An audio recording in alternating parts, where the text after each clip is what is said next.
Clinton for Wednesday, February 2nd, 2022. First order of business is public comment. Seeing none, we'll move on to review of minutes. We have minutes for the meeting of January 5th, 2022. It's the pleasure of the board. Mr. Chairman, I make a motion to accept the minutes from January 5th, 2022. Second. Motion made second. Any discussion? Hearing none, all those in favor? Aye. Opposed? 5-0. Thank you. I'd like to welcome the Board of Health to talk about COVID. Shocker. Welcome, guys. Good evening, everyone. Tom's going to give you a brief update on where we stand right now, and we'll answer any questions after. Thank you. All right. Right now, we're monitoring 157 people, and 27 of them are from the school district.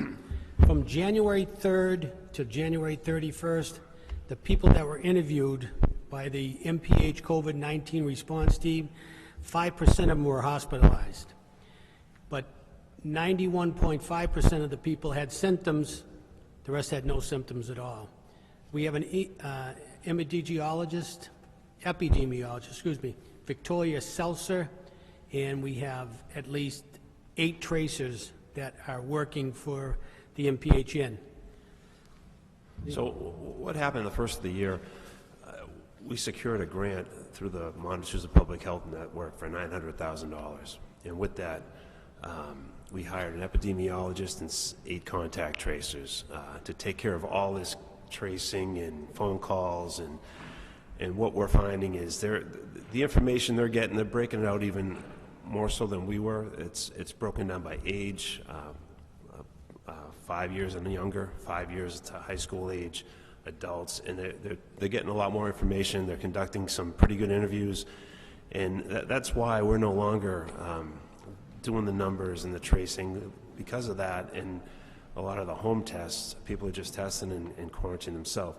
The numbers they gave us now, it's based on a 10-day quarantine, not a 5-day like it is now. So that's why the numbers are so high.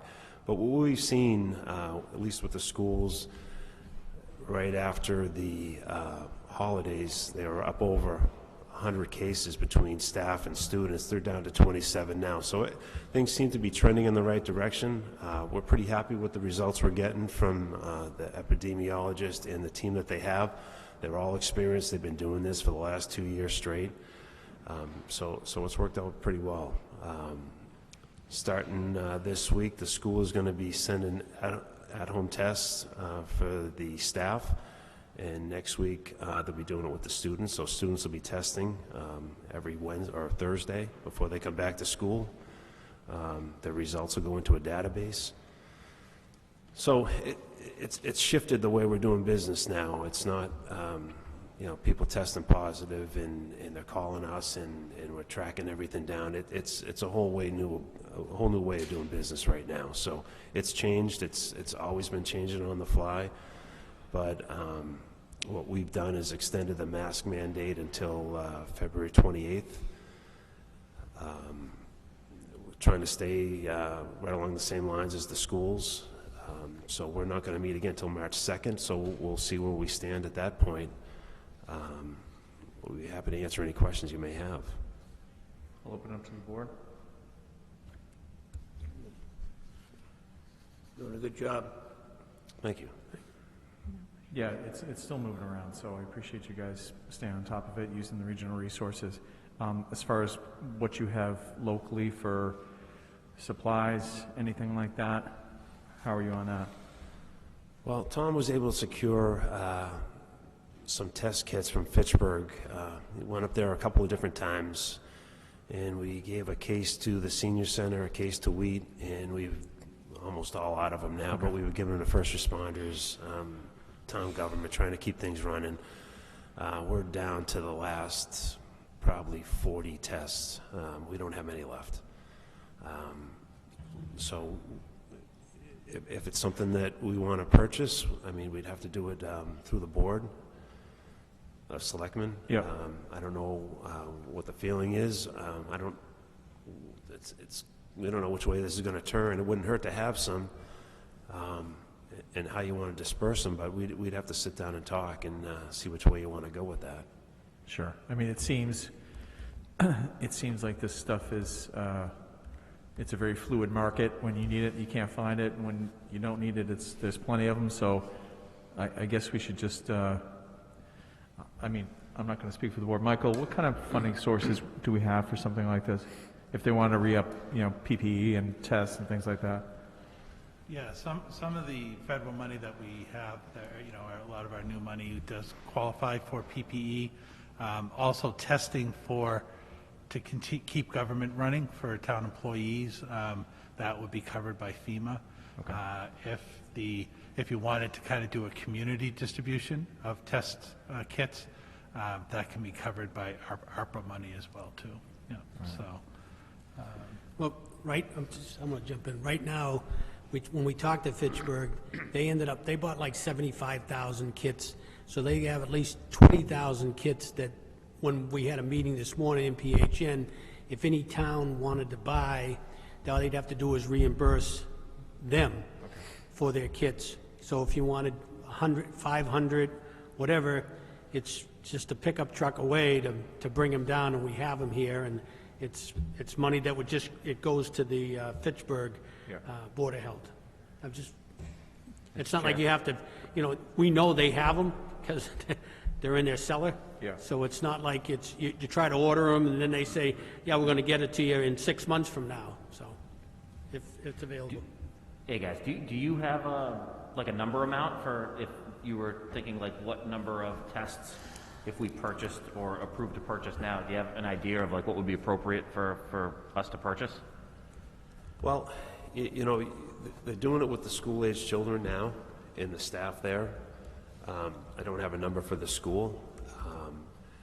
They do have expiration dates, so we don't want to over-purchase. It's not something we can stockpile like masks or gloves or something like that. So if we wanted to do a one-time disbursement and maybe do a drive-through through the high school of maybe, if we wanted to start with, a few thousand or 5,000. When they're gone, they're gone. That'd be fine. Yeah. Even if you did it 500 or 1,000, whatever, you could do them different days, but the ones they got now, they're good until July of 2022. Okay. So whatever wants. Go ahead. And do you know what would 2,000 kits cost us? I'd have to ask. We were lucky to get the first 5 cases for free. Yeah, so we don't know what the cost is, but I'm sure if they're expiring in July, I'm sure they're looking to move. They don't want to be sitting on them either, so I'm sure they're looking to get the light in their inventory a little bit. So we can ask for sure and see what the cost would be and get back to you. I mean, why don't we just, I don't want to wait another. Mr. Chair, What's that? I'd like to make a motion that we approve the Board of Health to work with Mr. Ward on securing as many tests as they believe is necessary or as the budget allows. I'll second. Second. Motion made, second. Any discussion? Yeah, I mean, let's be smart and get what we need to get through this. Like you said, we're not going to stockpile. We trust you guys. All right. And let's just, you guys can figure this out. And again, if you need to come back in a couple weeks and let us know if things go south, hopefully we're trending in the right direction here. And with the school sending tests home now, hopefully that'll clear up a lot of people who have kids or out and about. So, yeah, any other discussion? Do we want to reiterate to people, if you do take the at-home test, if you do test positive, I would imagine you still want them to contact you guys, right? On this response team, they have a form you can fill out or call this number.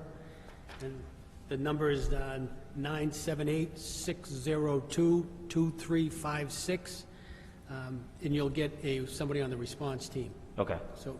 Okay, thank you. We are getting some calls. I mean, obviously not all of them, but we are getting some people that are trying to do the right thing and calling and asking how long they have to quarantine, and whether it's 5 or 10 days, if they have symptoms and whatnot. So, and they want to talk to the nurse also. So, they are calling in, which is good. Thank you. Any other discussion? Hearing none, all is in favor? Aye. Opposed? 5-0. Thank you. Good luck, guys. Thanks again. We'd next like to welcome the Bigelow Library Board of Trustees to discuss their current opening.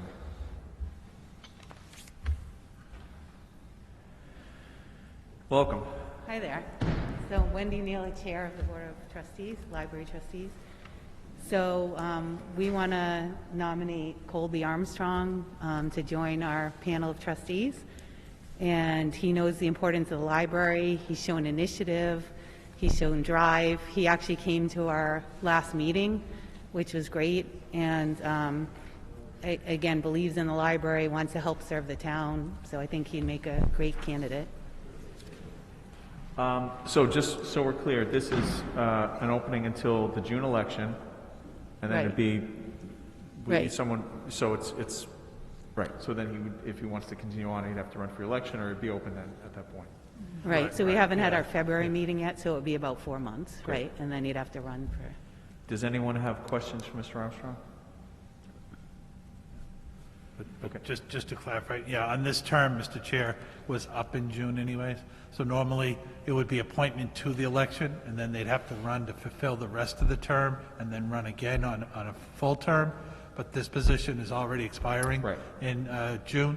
So when this gentleman, if he gets appointed, when he runs in June, it would be for a new three-year term. Great. And what's the procedure for this? Is this a roll call, or are we just... Roll call vote of both boards. Okay. Do you want to go ahead? Let's, do I have everybody's name? No, I'm missing one. Yeah. Are there 4 members? There's 4 members for the trustees, right? Right. We have 4 members here, so we have a quorum. Which is fine. So you just need to take so they can take a roll call vote. Someone's going to make a motion first, and then you take a roll call vote of both boards. Go ahead. And it's a majority. I'll make a motion to appoint Colby Armstrong to the library trustee for the remainder of... I'll second the motion. Motion made and seconded. Do you want to do a roll call vote with your members? Okay. So I, Wendy Neal.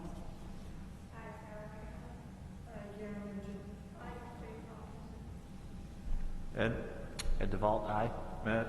I, Matt Kobus. John? Aye, John Busnell. Julie? Aye, Julie Peruse. And the chair, Sean Kerrigan, is aye. So it's unanimous. Welcome aboard. Good luck. Have fun. Thanks a lot for coming out. We appreciate it. Sorry the process got drawn out, but hopefully we get the right person. So Okay, thank you. best of luck. Thank you. Thank you.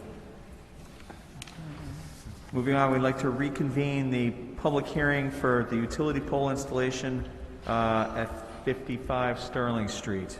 I'm told that there's some news in the negotiations. Welcome. Could you just, could you just state your name and address again for the record so we have it? My name is Javier Morales. I'm with National Grid. Our Thank address you. is located at 939 Southwest Street in Worcester. What do we have? Well, from our last meeting, I did meet on site with the town DPW director, the abutters at 10 Parker Street, and the owners of 55 Sterling. We discussed the design that I had to come up with, and I had explained to Peter, the owner, and his attorney at 10 Parker Street why I wasn't able to come up with a different design, all the different reasons. We discussed his parking request. We looked at maybe some of the possible options, of which I wasn't able to utilize any of them.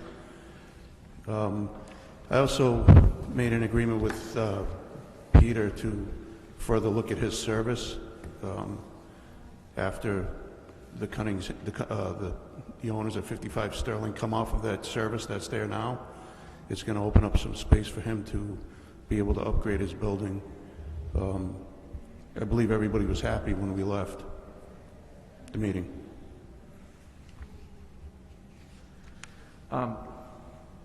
So, I mean, was everyone informed that we were continuing this? And can I assume that by the opposition's lack of attendance that they're okay, or how do we? No, I think generally for hearings, we just notify for the initial hearing, and then they, follow the process to come back again, so. All right. So the assumption is taking the word from National Grid that they've worked out a solution. Thank you. Okay, I don't have a problem, but I'm just kind of confused as to why the same question as you. I mean, I know Mike kind of gave an answer, but like if we met, we had two groups, one opposed, one for, and then we agreed we would like reconvene, and now we're reconvening. There's one party here, not the other. Was the other party notified that this meeting was going to be happening? You worked it out with the other person who was complaining, right? Yeah, I believe they were happy when we left. I think the fact that, knowing that as soon as the owners of 55 Cunningham come off of the transformer that he's also fed from, it's going to open up some doors for him to upgrade his property. And I made a promise to him that I would help him Working together. get him the voltage that he originally wanted, which at the time we couldn't provide him because there were so many customers fed off that bank. Mr. Chair, was that property owner aware that you were coming here tonight? I'm not sure. I don't know. I was made aware by my business rep. I mean, I'd love to approve this, but I don't even know how. And again, I can't speak for the abutter. We're all set. I can only tell you what happened at the meeting. I'm not his representative. Right, I guess that's what we're concerned about here. We thought we were going to stitch this up, and Yeah, I mean, it's kind of hard to... Right, if we had any confirmation that the other party knew that we were discussing this tonight, I would have I would vote in favor for this immediately. Yeah, there wasn't, when it got continued at the last board meeting, it wasn't, typically, you wouldn't have to renotice them because you continue it to a specific date. You'd say it's continued until February 2nd. We gave them a deadline for our March meeting. Yeah, but you didn't, it wasn't continued to a specific date, so whether or not they even know about tonight No, is we the question. did. We said we were We going to said at reconvene at the least. March 2nd. I guess, yeah, I mean, I wasn't confident they'd iron it out in a month, so... No, yeah, we said 30 days, and then the next meeting was March 2nd, I believe, Right. and you said we'll reconvene Okay. at March 2nd, and that's why I was kind of surprised that I saw this early, but then I just thought, well, they must have come to an agreement sooner, then that's great. Right. But now I'm hearing that it doesn't sound like the other guy might even know that we're having this meeting right now. Go ahead. Mr. Chair, I'd like to make a motion that we table the application until we can get the other party here, so that way all three have an opportunity to either approve or deny it, and put it on for our next meeting and make sure that we confirm with the third party who's not Checking present. the date here. So that's Next meeting is 16th. 16th, thanks. Can you? Are they here? Public comment was at 7, I'm sorry. We lead off with public comment. And we close the comment. Look, we've got your side of it, I understand. Okay, 2 minutes. Well, Hold on, I'll allow it. there's a motion on the table, no? Yeah, I'm just going to allow this. James Cunningham, 55 Sterling Street. Just want a brief context. We met with Chris McGowan, DPW, Scott Farah, Mr. Kuipers, Pete Kuipers, Mr. Morales, and us. We did work it out. Attorney O'Neill was there. He's aware that we're meeting and it'll be continued. They're okay. We came to an agreement. They're okay. Okay, again, with all due respect, I'd love to hear it from them. What if they don't want to come back to the meeting? Are we just going to continue? Like, If they decline, then that's fine. Can we make if we'll discuss Selectman Kobus's motion, but can we make the motion like contingent upon the other party? So we'll say we'll approve it as long as we get some sort of a verification from the other party that they were aware of this meeting and they chose that they were okay and they chose not to come. I have no reason to not believe him, but I don't want to tie this up for another 2 weeks. I know he's got stuff going on that he needs power for.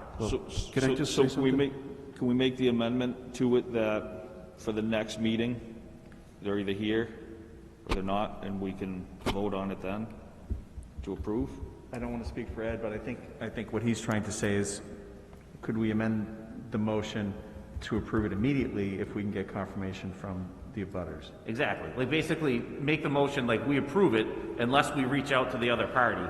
and they come back and say, what are you guys talking about? No, we're not for this, and we didn't know anything about this meeting, then if that's the case, then the motion becomes canceled. But how is that information confirmed? How would that be confirmed? Town administrator to contact them? I was gonna ask, Call tomorrow morning. how do we notify people that there is a hearing? Like, is it in the mail? Is it via email? Like, how do we notify parties that Just a they're? mail, Mail, US mail. certified mail? Yeah, okay. Which happened for the original For the notice. original one, but not the Or, continuation? or maybe ask town council to contact them and make sure. There's a, The So we problem now with do that it. is, okay, I mean, you gotta talk about contacting every abutter, then if you don't reach every abutter, Yeah. it's, you know. well, we don't have to reach everyone, we just have to reach the one that was The here. problem was with one abutter. What's that? The problem was with one abutter. If there's just the one abutter, that one abutter was represented by Attorney O'Neill, correct? Yes. Yeah, I mean, I'll call Bill O'Neill tomorrow. Terrific. yeah. Okay. You're good. So, all right, then, well, we gotta deal with Selectman Kobus's, there hasn't been a second yet. Do you want to withdraw that? No. Nope, okay. I'm going to see no second, so that'll go away. Is there another motion?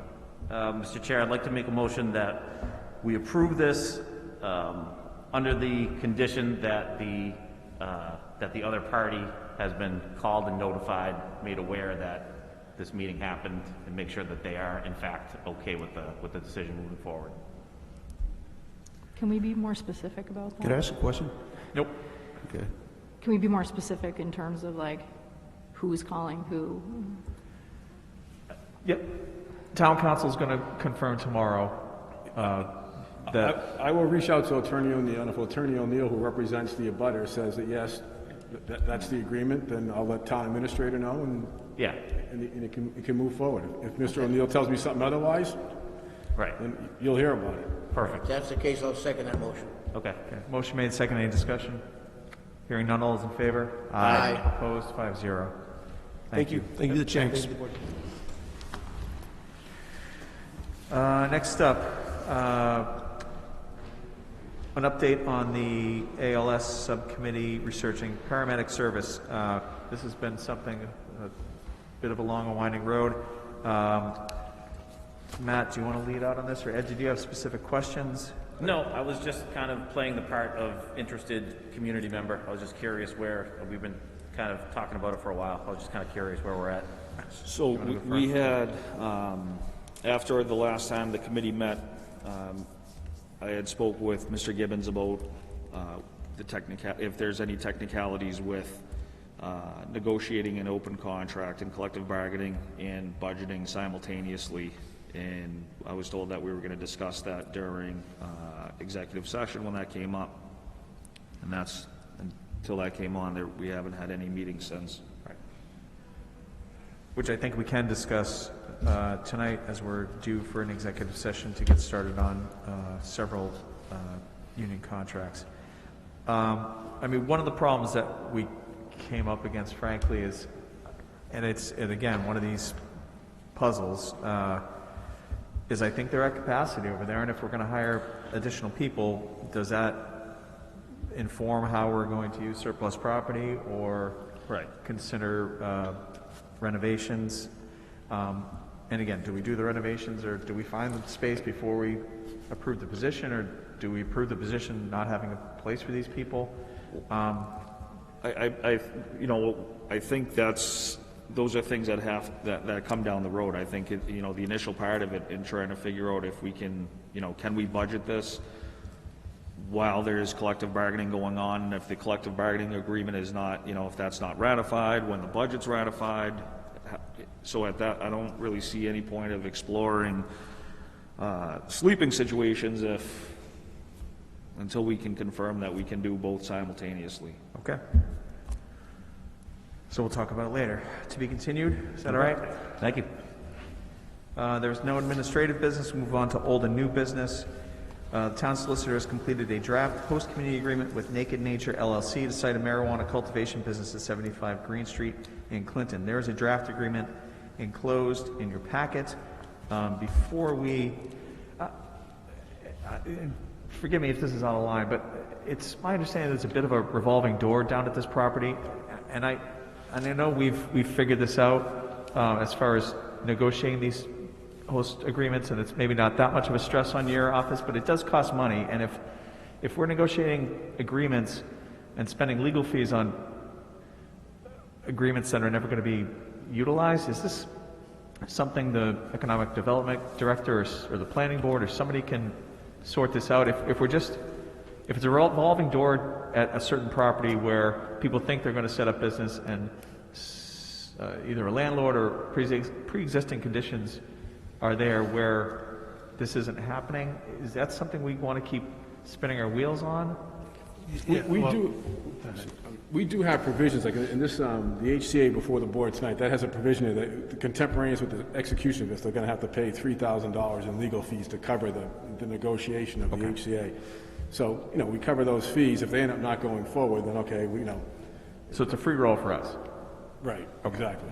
I think some of the earlier ones actually had, I think the amount was $5,000, which, we don't incur $5,000 legal costs.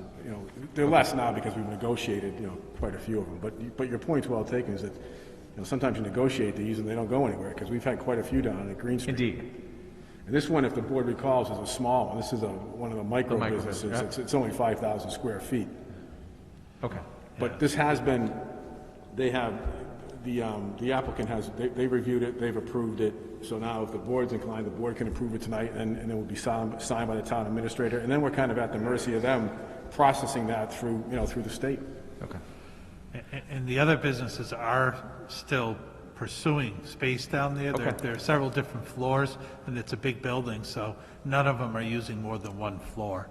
There are some utility issues, and they're trying to work out amongst the party who's going to pay for what, but I think they are all still viable at that property as of right now. So. Thank you. What's the pleasure of the board? Mr. Chairman, I'll make a motion to grant the host agreement. I'll second. Motion made, second. Any discussion?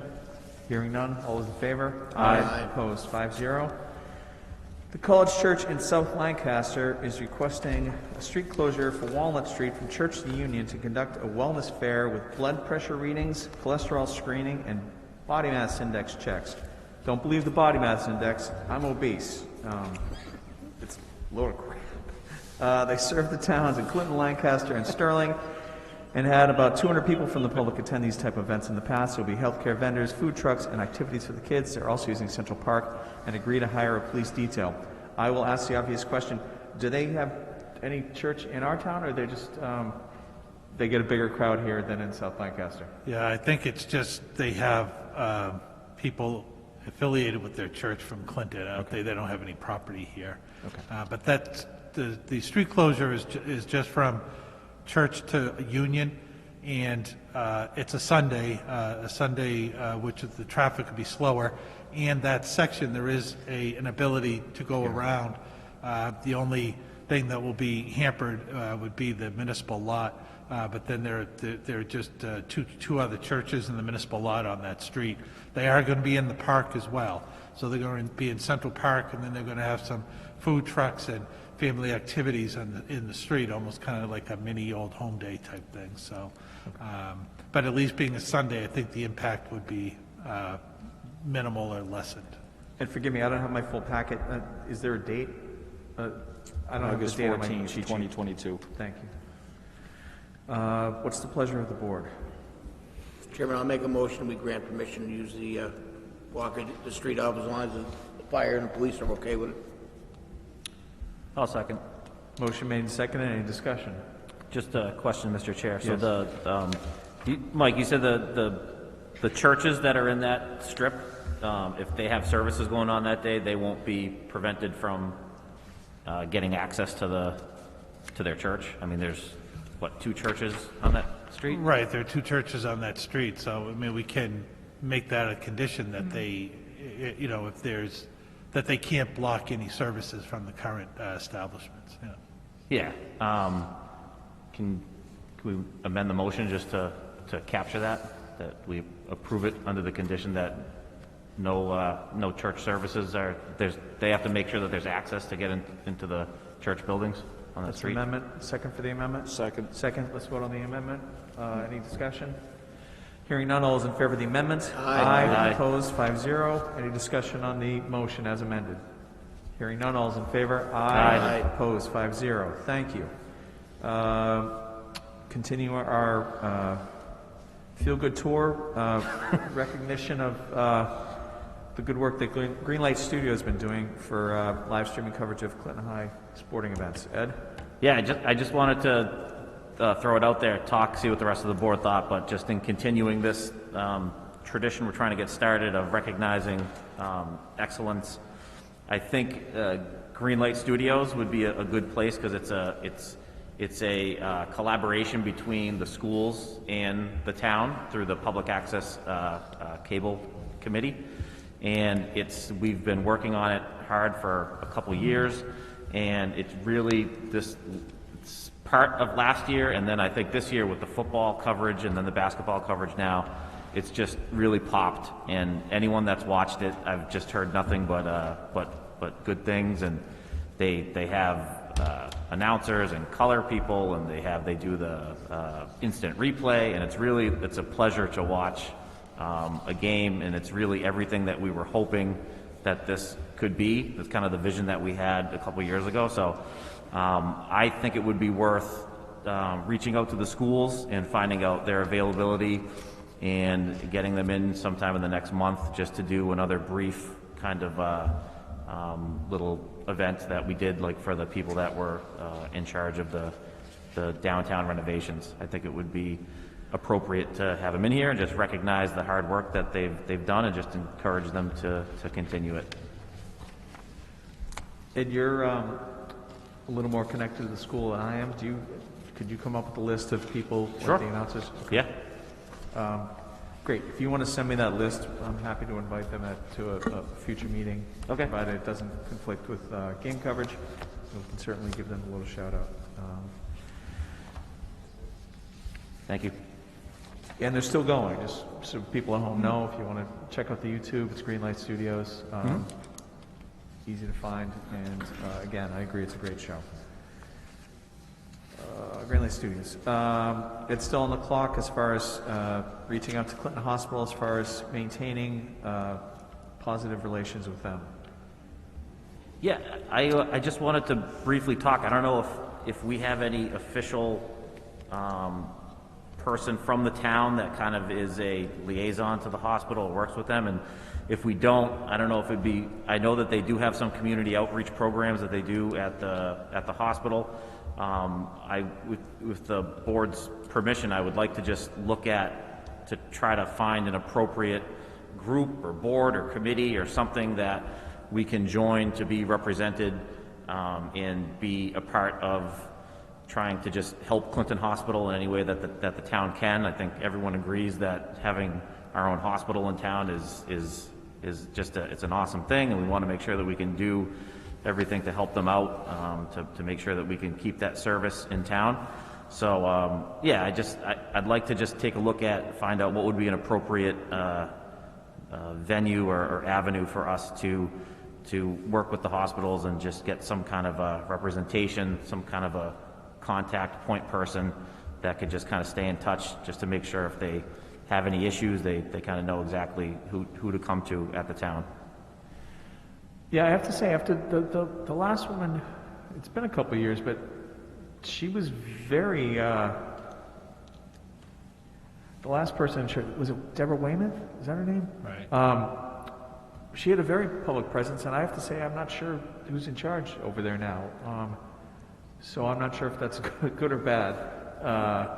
How do we, is there typically someone from town who reaches out, or are they, if they have to get a hold of us for anything, who do they talk to? Yeah, well, two things generally, three things. One is the administration at Clinton Hospital, when they merged with Health Alliance, all of their back office and administration went to Leominster Hospital. Yep. So they don't have all of those, the president and, the different department directors are at Leominster. So they're doing more of the clinical services at Clinton Hospital right now. Secondly is, I know Phil Duffy, as part of his Community Development Office. It does keep in touch with them. They do have, as Mr. Duvall said, they do have some community relations people and outreach people at the hospital. So Phil definitely is in touch with them, and whether they do programs or they have needs, or they try to get them involved in the community. And thirdly, generally, if there is anything happening that we generally hear from the UMass Vice Chancellor of Government Relations, will usually call me whenever there's any issue going on or something that they would like to notify the town. So I have an avenue there, and Mr. Duffy has an avenue with the community relations staff at the hospital. But then also, certainly we can follow up with the new president at Leominster and try to develop some connections there as well too. So. Okay.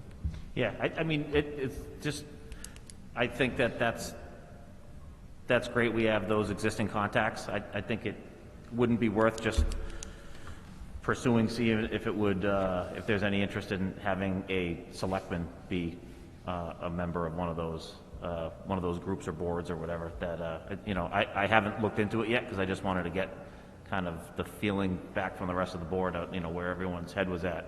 And if everyone is, unless anyone's opposed, I can talk to Phil and Mike and just see if one kind of path makes sense more than another. And maybe I'll get into it and we'll find out that it's not necessary, but I think it's worth at least taking a look at. Temperature check, what's everybody think? I agree with Mr. DeWalt. He wants to go up and negotiate with them or whatever. See All right. anything. I don't think there's any opposition from the board with you looking further. Get a report back as soon as you can. Yep, will do. Thank Thanks.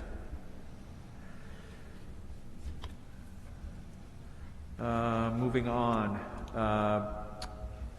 Still Ed, talking about just what options are out there. I know there's been a lot of talk on the state and the federal level, but what options are out there for COVID relief as far as what's in our toolbox, I guess. Yeah, I don't want to speak for you. You're right. I think short term, we've received a lot of assistance from the state, federal government, and I think short term meaning like the last couple of years. And unless I'm mistaken, I think we still have a lot of COVID relief money available, and I think the intention is for that to be spent more like on a long-term recovery type basis. So I think we should think of putting together some type of a team that's going to put together a strategic plan on how best to spend some of those funds over the next 2, 3, 4 years, or however long we extend that time scale out. But I think it's an appropriate time to start thinking about a long-term strategy for how to spend that money. Michael, you want to chime in on this, just as far as what's out there? Sure. Just kind of quickly, we do have those long-term monies from the American Rescue Act. We have a town appropriation, but then we also received a county allotment as well too. So usually there's money for counties across the nation. If you don't have an active county government, they distribute those to the communities within that county as well. So there is money there that we have until the total closeout is 2026. They only give you half now and then half a year from now. And the money they hope will be spent by 2024-25, but the full reporting will be closed out by 2026. There are 4 major areas that they would like that this money can be used for. It's very broad, so there's certainly a lot of opportunity there, but it's for public sector revenues, for lost revenue, public health and economic response to help businesses or public health. The third is premium pay for essential workers, and fourth would be water, sewer, infrastructure money as well too, so that money can be used for that. But within those categories is certainly a lot of leeway there and how to use that. You can take an automatic revenue loss up to $10 million. That would then come into the town's funds and then could be reappropriated for even broader uses than what the rule allows. Just in January, the federal government came out with the final regulations. They go into effect April 1st of 2022, so that's when the money can start being spent according to those new guidelines. So there is that money there that's available for the town. The state had some Rescue Act money. They have allotted half of theirs so far. Clinton got $100,000 for the senior center from that. They also, through the Housing Authority, we received $100,000 for upgrades to water line on Chestnut Street in order to provide for sprinklers at the Presentation Apartments housing up there for the Housing Authority. So, but in addition to that, there's a whole list of state programs, that money for grants and different projects for housing, healthcare, infrastructure, roads and bridges, economic development, workforce development, so education. So out of that money that the state appropriated, there's going to be numerous grant programs to apply for that money as well. Then the federal government passed the infrastructure bill, and there's money that's going to be coming through for Massachusetts through the state for that program as well, and that will be for, again, very broad infrastructure type bridges, roads, and water sewer projects as well too. So there's a lot of money out there. We do have some that we have control of. The rest is through the state that we'd have to apply for. But I think there's going to be plenty of opportunities to be able to match up some projects in order to do that. So, but I think in the discussion that the board had previously about doing some of those business marketing plans to help businesses affected by the pandemic, those would be eligible. Now the final rule had just come out. So the testing, the PPE, all that stuff would all be definitely included because it's for the community, you know. So before it was limited as to how much you could just pass out to the community, but this would allow you to do that. And even, you know, premium, the worker stipends for working during the pandemic, again, is very broad for the community as well too. So there's certainly a lot there. A lot of the information over the past couple of weeks is really starting to come to fruition. So we've been attending some of the informational webinars and seminars and getting as much information as we can, and hoping that over the next couple of years that we can match up not only projects with the money we have, but also to try to go for a lot of the state and federal grants that are going to be out there as well too. So. Okay, I think that's great. Unless the board has any objections, is everyone okay with me working with Mr. Ward and Mr. Duffy and maybe town council, and just to come up with some idea of which membership, the membership of this like task force, what would make sense for the group, like what type of members would make sense to be in this group? Is that a motion? I can make it a motion. I'll second it. Okay. Well, made and second. Any discussion? So this is to authorize Ed to work with leadership team to come up with a suggested framework for a task force to look at state, local, and federal relief money. Mm-hmm. Any questions, discussion? Hearing none, all is in favor? Aye. Opposed? 5-0.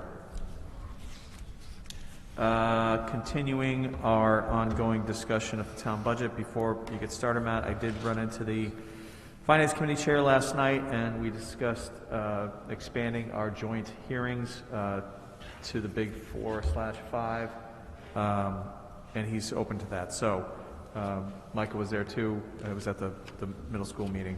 So we're going to look to do that just to streamline, so we're all on the same page when it comes to police, fire, schools we already do, DPW, and facilities, if there's anything else out there that we're interested in. Dispatch, is the dispatch contract? Where's dispatch? That's under police? That's under police. Yep. Okay. Yeah, I don't know. Yeah.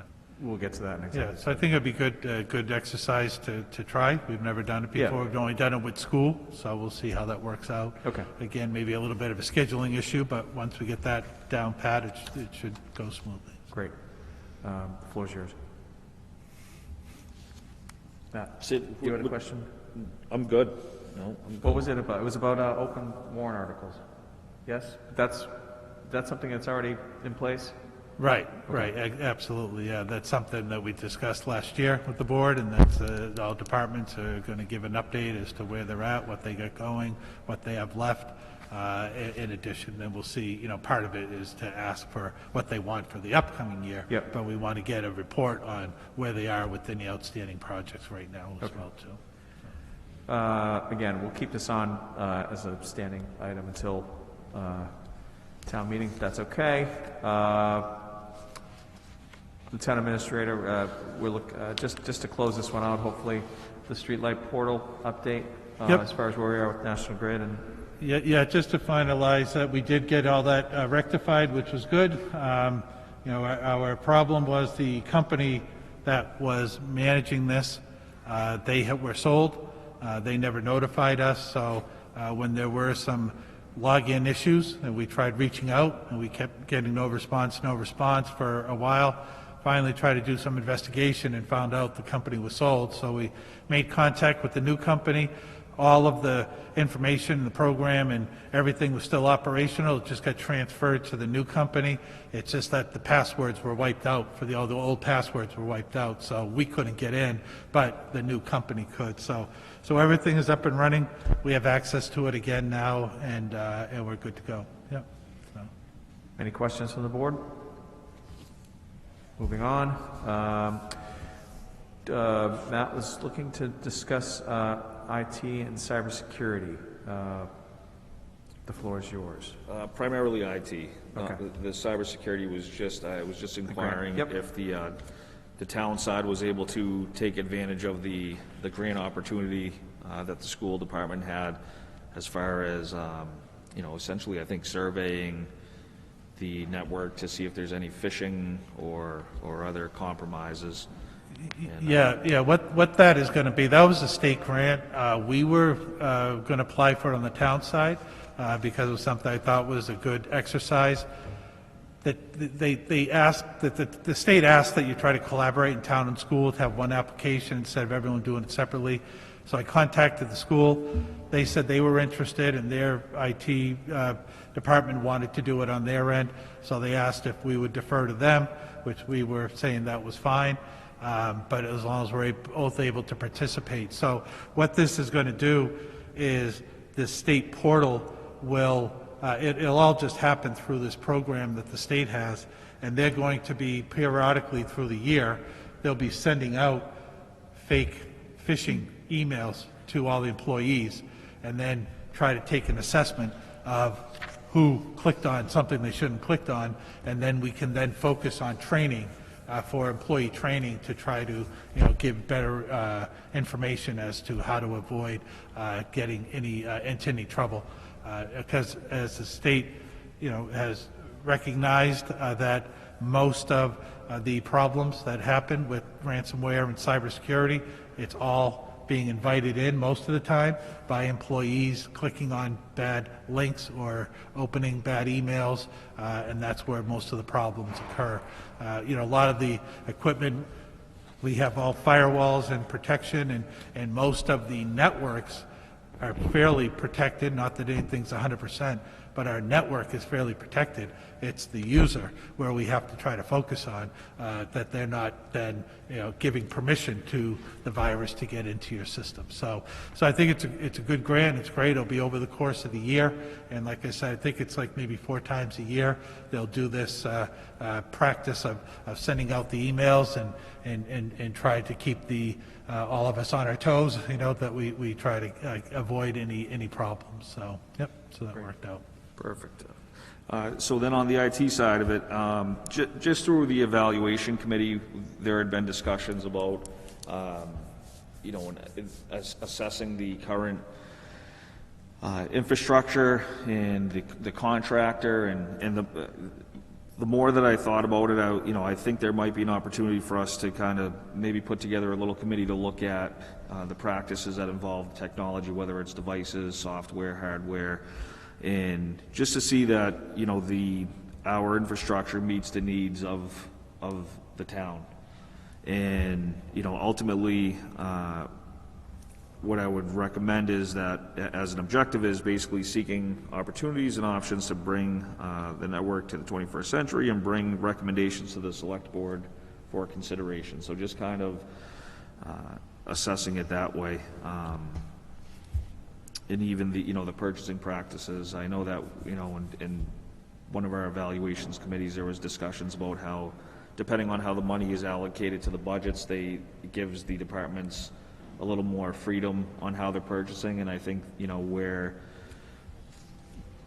most companies are going towards uniformity, where, the devices are very similar, so it's all within that range, if there's any troubleshooting or for support purposes. But just something that I'm interested in and would like to see if there's an appetite. Mr. Chair? Please. So, don't have any issue with that at all, but the intent, I haven't dug down into the job description yet, because I know the Personnel Board did make some updates, but the original intent of one of the roles of the Assistant Town Administrator was to look at exactly what you're bringing up. So I think, I'm not opposed to forming any sort of a group, but I think it would make sense to get the Assistant Town Administrator up and running and have her evaluate the situation. And then if we want to form some sort of a group with that, with whoever that Assistant Town Administrator is, then I think we'd do it at that time. So I would only counter with, do we have any idea when that's going to be? Right, I mean, as we thought we were going to have this thing posted in the early fall, here we are going into the spring. Well, so I that's think the next... having a committee, there's no reason why it couldn't segue into that position or dissolve after that position's hired. But I think in the meantime, No, yeah, that's fine. And I would imagine we will, have a Assistant Town Administrator before my term is up. So I would at least, I would feel safe doing that, saying that. Can I back up one second? For those of us who don't know, or the people watching at home, Michael, can you explain how IT works in this town? So we don't have an IT director. Right. We don't have a staff or a person. We have a company that oversees our system, a network administrator. We've been, very satisfied with their work. They have done an assessment of our network. Our problem that we have is funding. That's our issue. Our budget used to be $10,000. It was up to $25,000, and only a couple of years ago we got it up to $50,000, which is woefully inadequate. So we have an assessment when our network administrator came in that they did a review of our system, and they told us the shortfalls that we have. So we certainly, I think as staff, we have a sense of what we need and what our issues are. If we can get support for funding, we can certainly put a plan together. And I know there was concern amongst the board about email. We would love to have a better email system too, but it's a lot of money. We're paying $1,000 a year for email. It may turn out to be $20,000 or $30,000 a year. So if that's the way we want to go, we certainly have the will and desire to do it. We have a report already of things that we need. We have computers in order for Munis being set up later this year. Coming into this budget, we can't wait for another 4 or 6 months. There are things that we're going to put in this year's budget right now, because there are computers in this system, even the financial offices, that are still Windows 7. That won't work with Munis. And so we already are putting in a proposal for this year's budget process to try to do some upgrades already. And we can get in a couple of days, we can have an email proposal as well too. So certainly, I think the staff that's using the system, the staff that knows what their needs are, I think we would hope we would start there, instead of, having, certainly ideas from the board or ideas that people want to give us. None of us are experts, but at the same point of trying to say something from the outside is going to tell us what we need, where we're using it every day. We have a company that's been here for 2 years overseeing all of our technology. So I would just say if there's some of this new federal money, there's resources for cybersecurity. So if there's funding out there, we certainly can put it to good use. So, Mr. Chair, and that is a fair point.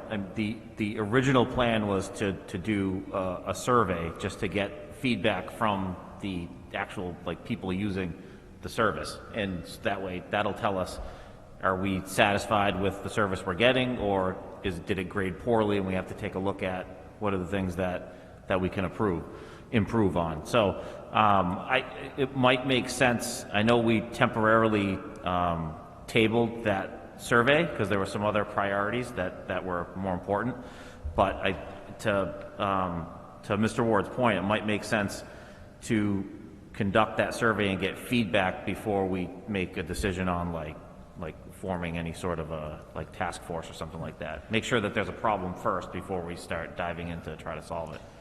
One second. Well, I mean, even looking at the purchasing practices of the town, one of the things to find out that each department is basically operating in its own silo. So I think that, whether it has to do with the infrastructure, the network itself, I think just the practice of the IT itself as well is worth looking into. There's different photocopier contracts, and I think that, this isn't just the end user, it's kind of looking at that whole piece to see, is there another opportunity for us to look at either saving or just becoming more efficient fiscally. You're already saying you know what you need to upgrade the system? Right. We have a stoplight, they call a stoplight report. So we have a red, yellow, green report as to, where we're deficient. So we have that already. Can that be circulated so Sure. we're not duplicating efforts? Yeah. And then start from there and then see. I do agree with Mr. Kobus in terms of just knowledge would be helpful here about Sure. what your needs are, or if you've already, I don't know if a survey, he just said they know what they need. Right, but I don't know if a survey is Mr. Devallo necessary. indicated we were going to put a survey out, that was already developed, it's already out there, asking people their feelings on the current IT company, and are they aware of what they need or don't need? But certainly that can be put out as well too. That's already done.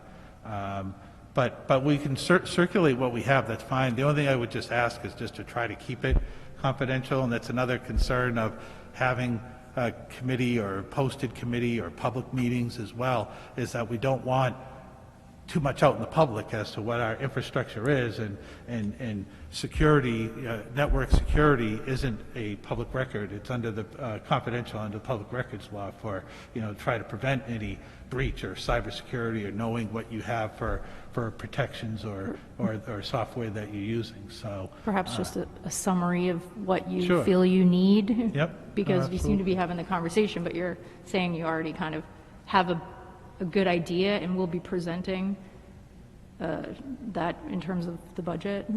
right. So Yep. we already kind of have some information, but I do agree with the holistic approach. We should look at everything if there's redundancies and stuff, but you're saying you're kind of already there. Well, in this building, anyways, I Okay. think if we want to look at town-wide, I think we're talking even a bigger project and bigger money to do that. I mean, again, police and fire have specialized networks and systems, so they have a vendor that works with both of those departments, dealing with their proprietary systems that they use.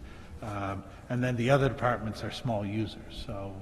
But so we have multiple vendors supporting multiple departments, For depending on... police and fire, because, and then we have a different company that's doing the town hall, and then the library, parks, and senior center are just small users. They only have a handful of users per department, so it's just things that they're managing, Independently? The senior center, I know they have a company.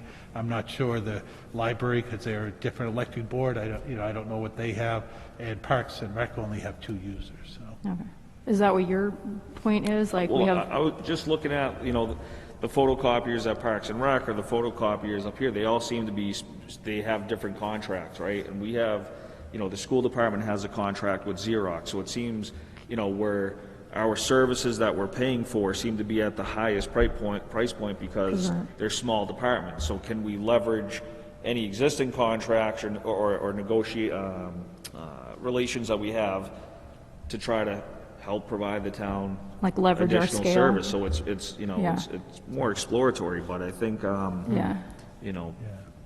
Yeah, I don't know what the other departments do for photocopiers. Here, we use the state contract, the blanket contract, so that's not negotiable. The state's already negotiated that, so they just usually give us the state number, and in fact, they just got a proposal last week from a company, and it took them 5 minutes to put it together. So could it get a better pricing if we, but then they're on different, different terms, so that would be, we'd have to try to then get them all on the same timeline if we're going to try to do a bulk buy. I don't know how often the schools buy copiers, but yeah.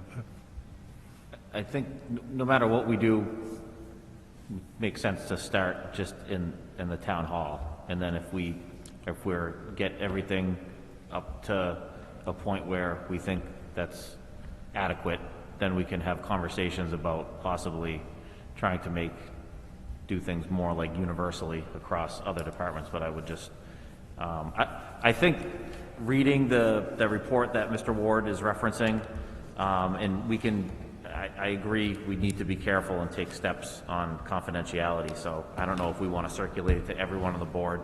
Maybe if there's only 1 or 2 selectmen that want to take this on as an initiative, just send it to them so they can review it. But I think that, and eventually when we do the survey, I think both of those will be good data points to be kind of like the foundation, and hopefully be able to give us a plan on if we think we need to make an investment or if we think we're happy with what we have.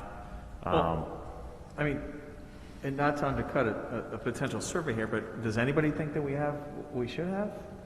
I mean, I don't think any of us is thrilled with what's going on right now.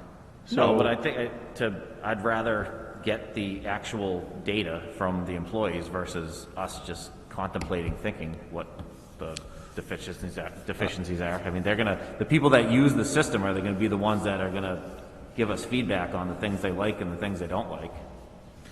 I mean, at no point was it suggested that an outside group is going to make any decisions for any of the end users. That was never discussed. So I think to look at a practice where, as was mentioned, we have devices in the building that are on Windows 7, which is unsupported. So when we talk about security compromises, I don't know how it would even get to that point if we have a contractor. So I think just kind of doing, a little overall kind of what's going on, what's needed, and if the funding is an issue, then that's something that should be discussed. But the budget season's right now, so I think the longer we wait to get that data, and then if we cross into another fiscal year, then you're waiting another year before you can do anything. So. Okay, so if we were to do a survey, are we hiring someone to do this, or how do we? I mean, we had a survey created, a draft survey, and we shared it amongst the I think it was on the evaluation subcommittee. I'm trying to remember. I think that's what we were, because that was one of the things we thought possibly might need improvement. We just got mixed. We needed to get information to find out, are people satisfied with the service or not across the board, because you don't want to go off of anecdotal complaints. So, yeah, I'm not sure. What was was there a question? Just methodology, like how we. How are we? Yeah, I mean, we just had it's not like terribly complicated. We came up with a list of I think 12 or 13 questions, and some of them were on a scale of 1 to 5, and some of them allowed for people to write in comments and stuff. So I mean, we have one. We can certainly revive it and revive the plans to submit it to everyone. We just a couple months ago we just felt there was a lot there was some higher priority things that were going on, and it was appropriate to just like table that temporarily. But maybe it's time to pick it back up again, yeah. It's just through SurveyMonkey. It's very easy. Yeah, we can send a copy to the board members. Everyone see there's a SurveyMonkey form that's already developed, so we can send that out and have you look at the questions and, see if that's relevant. Yeah. All right, so what's our next step? You want to send the survey to the board for review? Okay, And then we can at least we can do that. Send the survey to the board for review, circulate the report so we can all educate ourselves on some of the recommendations, and then in the next coming couple months, hopefully we should have an assistant town administrator who can kind of champion this cause a little bit if we do determine that there are things that we need to improve and if we think that there's an appetite for the funding. So be it. No, But that's good. But just to be aware, there will be things that we're going to need this Yes. by the July 1 fiscal year. sure, so, yeah, so. yeah. Anything else on this? Moving on, Assistant Town Administrator update. And I believe you've been speaking with the Personnel Board Chair. Yeah, we did get, so we submitted our latest draft, which put all the updates into it from the legal counsel that we had review it, from the human resources manager, from the personnel board. So we put all that feedback and all that updates into it, submitted it to the personnel board, and I think that was the week before last Friday. I did hear back from the chairman yesterday or the day before. She did send over a version with they changed a couple things. I haven't had a chance to really do a deep dive into it to see exactly what was changed, but the way that the email was sent, it basically said they didn't change anything drastic. They just kind of dressed up a couple things here and there. So I'll take a look at it, and we can. I think we'd be okay circulating that over email to the rest of the board members, and just as for information, and if anyone has issue with any of the updates, they can reach out to me, just one person, so we don't violate any open meeting law. Yeah, that's fine. Okay. So that's what I'm going to take a look at it, and I'll send it out and make sure that everyone else is okay with it. And then my understanding is if we are okay with that latest round of updates, that the job description is finalized. And then the next thing we just have to focus on is the salary scale. And I've asked the personnel board if they could start working on it, because they like to wait for the job description to be done. Makes sense, so you know what the responsibilities are, gauge the salary scale. But I basically asked, I told the chairman, we're like 99% of the way there with the job description. There's nothing in there that's going to change in the next couple weeks that's going to affect the salary of the person. So can we start working on that on that salary scale, because that's going to be the next thing that we need to get approved. Mr. Chair, and just to keep the record straight, I don't have any problem with you doing that, Ed, but once if you get the input from different board members, this board at some point, whether it be the next meeting, whatever, should take a vote on the final job description that was agreed to be sent to the personnel board or agreed to be finalized, just so you have a record of it. That was the issue before. There should be a vote where this board approves the final job description that you've all agreed on. You can be working in conjunction with the personnel board and the intern. Yeah, no, I know, but we did that. Well, I would, But I'm saying right now, if you look at there's all these drafts you're aware of, but this board has not taken a vote. Once that's finalized, this board should take a vote that is the job description this board is voting on. Sure. and I would argue too, like, the changes that came back from the personnel board were fairly significant. So to your point, like, I do feel like we need to vote on it again. Absolutely. Yeah, no, that's okay. All right. I mean, they redlined that pretty pretty harshly. You mean the last time? Well, I'm not sure what draft Right. we're on right now. That's To your the whole, point. That's the whole point. You've seen it. In other words, you took, you had a red line from my office, you had a red line from the personnel board. Now you've taken that, you've come up with another draft now the personnel board, I guess, has reviewed, at least the chair has. whatever that last draft is, the last final draft that everyone's in agreement on, this board has to take a vote Yep, to approve it. We did. No, We're on the going to vote revisions. again. No, we didn't. No, you didn't. I'm totally confused. So the revision- We didn't vote on the draft that we sent to the personnel board? We voted on The that draft at one. that time. Now Yeah. the changes to it would have to be approved by this board. It just can't, we approved one version, so version 2 comes back, that has to be voted on as well by this board. It's just good practice. If we're going to review it and talk about it at the next meeting, we'll just vote on it, make sure everyone's on the same page, so that we can just say that we're on agreement with this current thing. It's not going to slow anything down. It's going to slow it down by 2 weeks. I mean, it is going to slow it down. It's pretty slow already. So I have, I've taken exception with the way that this whole process has gone. And, I've gone through the bylaws for the personnel, and on the revisions that were sent back to Mr. DeVault, the personnel board had, they modified the essential functions of the position 22%, which is pretty significant. They removed 5 out of the 23 line items in that. And nowhere do I see in that bylaw that they have any authority to modify, provide input, revisions, any of that. I don't see it in there. And so what I'm asking for tonight is, I would like to make a motion that Mr. Gibbons provides a legal opinion on what their purview is before we proceed. Because if there's things that are being removed that this board voted on unanimously, if they're being removed and it's not within their purview, then I'm not okay with proceeding with this until we know from a legal perspective, here's what the purview is, here what the responsibilities are, and here's what they have the authority to do. Because, like I said, between you have section part 1, you have section 1, section 2, the administration of it, the authorization, and there's nothing in there that says anything about approving anything or having the authority to make any changes to a job description. So my motion would be that we get legal opinion, we get a written legal opinion by town council on what the purview of that personnel board is. Well, I mean, I'd be happy to do that, but I mean, the bylaw is what it is.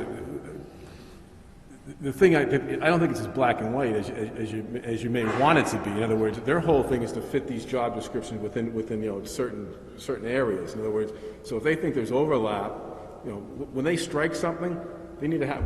I would need to understand why they're striking it. They're striking because they think it's done by some other job, or it's already, it's something that falls under an existing job description of the town administrator. I don't know. We'd have to.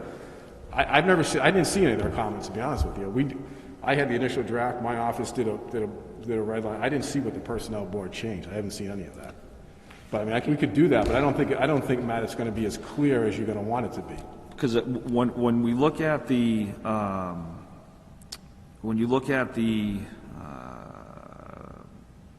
the new job, it says that they're responsible for classification and compensation, and the classification process requires a thorough job description, in other details of the job itself. But it doesn't say anywhere in that the board can deny that position or has any authority on revising, modifying, or anything. It says, here's the job, and then from there, then it moves on to the compensation. And that's what I'm contesting, because, to your point, when you look at the essential functions of the role that we approved, now they're changing that role, and I don't see the support for that being within their purview. I'd have to get. I haven't even seen what they've changed. There's one location where it does mention that the personnel board's approval is required, and that has to do with the reclassification of a job. Other than that, it does not say anywhere in it that anything about approving. Mr. Chair? I think that this process, it has been painful, and there's obviously a lot of things that we can look back on and look for ways to improve. But my recommendation to the board is we do not undertake something like this when we are at the goal line of getting this assistant job, this job description approved. I just don't, I would rather put our efforts towards getting over the finish line with this job description, and then I would be open to have any kind of a discussion about ways to improve this process or review the bylaws. But I think pausing this process right now and asking town council to review the bylaws and make some sort of a recommendation or some sort of an interpretation on the bylaws, I don't have any problem with doing that eventually. To do it right now, I just think would just be such an unnecessary agitation to this process when we're so close to being at the end of it. And the other thing I just need to say is, because I'm getting confused because people keep talking about changes that the personnel board made that the board is not aware of. The last draft that was submitted to this board, did we not, am I losing my mind, did we not vote on that draft to get sent to the personnel board? Yeah, I'd have to go back and check the records. I have no problem if well, hold voting on Sean. a final, it's going to take 2 minutes. That's kind of a big question. That's not like I don't know, and move on. That's, legitimately, do we have to review the minutes? Yeah, off the top of my head, I have a new notebook this week. So, Okay, so let's, Hold on one second. Go ahead. oh, I thought was it? Darren, the latest one you have now, the latest one you have, you Yeah. have one, right? Yeah, the one I just, Okay, yeah. why don't we take a vote on the one he has now? That's, Well, nobody's seen it yet. I thought that's what we're going I to do. trust your judgment. No, I don't want, all right. I took the original draft with all the feedback from everyone. Personnel board, HR manager, legal counsel, put it all into one, put it with track changes, sent it to all the members of the board. We voted on that draft to be Yes. sent to the personnel board. Yes. Matt's shaking his head no. I don't, you wrote I one up. think the fact that we can't agree Yeah. shows that we should vote again.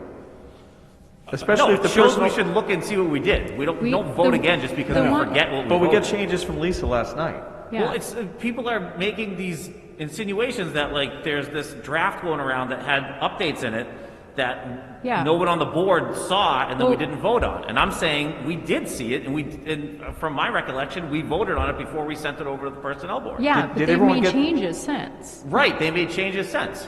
that we've viewed, but No one else. I don't think anyone else besides. I think she sent that to just me and you like yesterday. So You I make don't my know if point, anyone right. else has. Right. So That's no one else. exactly Is, my point. When my office made changes, I only sent those changes, I sent you a copy of it, I think I sent a copy to the chair. Right. I haven't seen anything since sending that. I don't know what's happened to those changes. I haven't seen a document. I don't think this board has, other than you two, I don't think anyone has saw my changes. You had emailed That was us, that was just 2 weeks ago. you emailed us an update. I'm done. You Move on to emailed us an something else. update between, you sent it out to everybody, including the chair, and you had said, here's the revisions you requested, right? And then you had suggested having a meeting set up by Mr. Ward so that we could meet after the personnel board did, okay? And the chair had responded back that they reserve the right to make further changes. Right. They did. That one has not been approved. Correct. That one has not, correct? Absolutely correct. So now, the one we did approve was the one before that. That's the last one we approved. So now there's been two changes. There's one document right now with updates from the personnel board. That's the one you shared That with has us. that has not been viewed or approved by this board yet. Exactly. That's right. So, but that's the feedback from the legal counsel and the first round of feedback from the personnel board and the feedback from the human resources manager. That was all in the draft that we voted on, approved before we sent it over to the personnel board. Then they took it and they made some more updates and they sent it back just yesterday.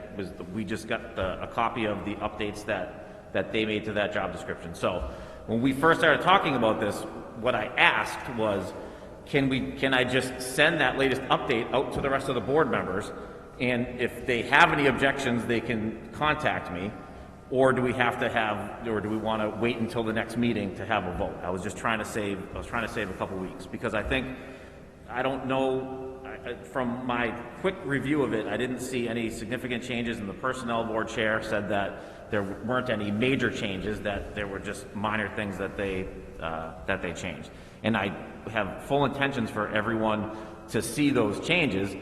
I just didn't know if there was a way, for the sake of time, if we could just look at those changes over email, and if you don't have any problems, you're good, versus having to wait 2 weeks to come back in here to vote on it again. I mean, because I thought the Personnel Board is the one that approved. And like I said, I'm fine with that, but I think that that's fine. But I think at the next Board of Selectmen, you should still take a vote just to approve that formally, so you have that job description that you've already forwarded to the Personnel Board. You've got it in the packet, you approve it so there's a record there. Right. Otherwise, trust me, there's going to be an issue here. That's how we got here. And I just want to make a comment. This is not the first time, this is not our first rodeo here with creating a job. I mean, we just did it with the facilities. I mean, we've had the human resource, those are all new job descriptions. And it's, you know, and I've been doing this a long time. The mentality here, it's not us versus the Personnel Board. I mean, there's going to be disagreements. I'd like to think, and I agree with Ed, you know, I can do an opinion right now, but I'd like to think that we could work these things out. You know, I mean, we've been doing new job descriptions for years.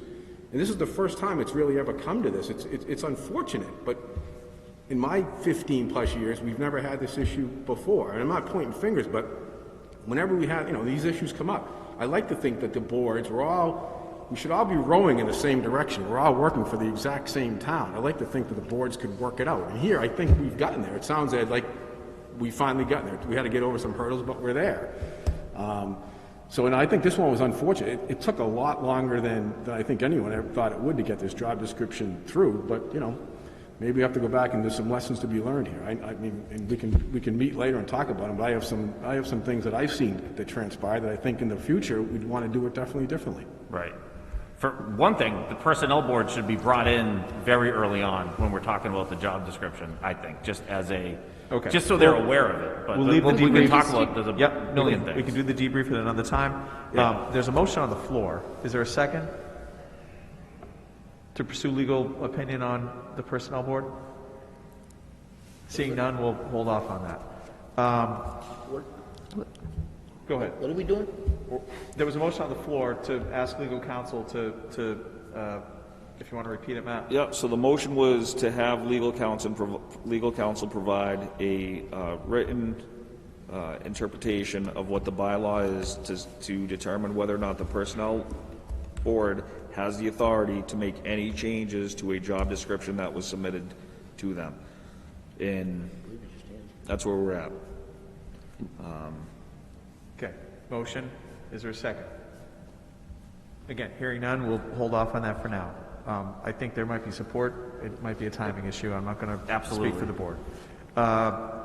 So if I'm reading the room, sorry, go ahead. Sorry, can we just recap what the next steps are Yes, that's what for I'm gonna this? do now. Because the Personnel Board Chair, I think, did say they reserve the right to make additional changes, and I don't know if that was in their next meeting or via email. That's unclear to me. So do they reserve the right to make, when's their And next again, meeting? Do they reserve? Not to rock this boat anymore, but I have a funny feeling Michael's going to make changes to this job description when this person starts and we find out exactly how it works. So I think the idea is to get as accurate as a description as we can now, to get it placed in the pay structure so we can actually advertise and bring someone on board. We're looking for a jack of all trades, kind of a utility player here, so where we plug them in is going to change by nature of the job itself.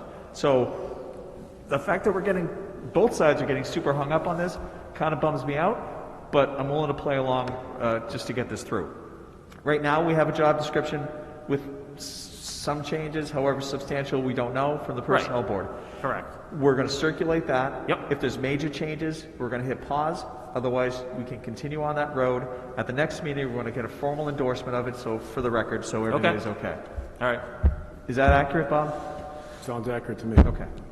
But you would need the Personnel Board to have a final endorsement on their side before we can, because it seems like if we do a final, we do approval. I think what we're saying is we've got a final now, and we're going to distribute it. We voted on this already. If the modifications up to this point aren't to the point where we feel we have to hit pause. We're going to continue on this journey, and then we'll just formally endorse it at our next meeting so as to not slow it down. That's it. Right. That's fine. Is that all right? Works for me. Okay. Any other old or new business? Hearing none. Committee reports.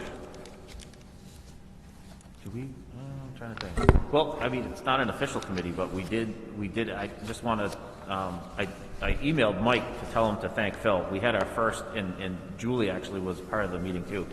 We had a first meeting of an informal committee to take a look at anything that the town can do to assist the Strand to possibly find new owners.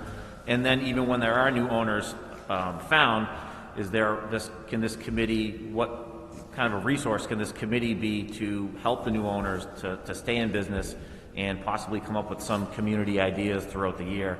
And we do have, there's a previous owner is on the board. There's possibility of getting another previous owner in town, which would help in the like intellectual know-how of that committee to run the movie theater. Phil's on it. I joined it. Julie was on it, and we had a couple other committee members, and it just was a real positive, kind of coming off of the sad news of the Strand closing. When I got off of that meeting, I just was really excited for the possibilities for, there's a lot of available funding for in COVID relief and also in like cultural and arts.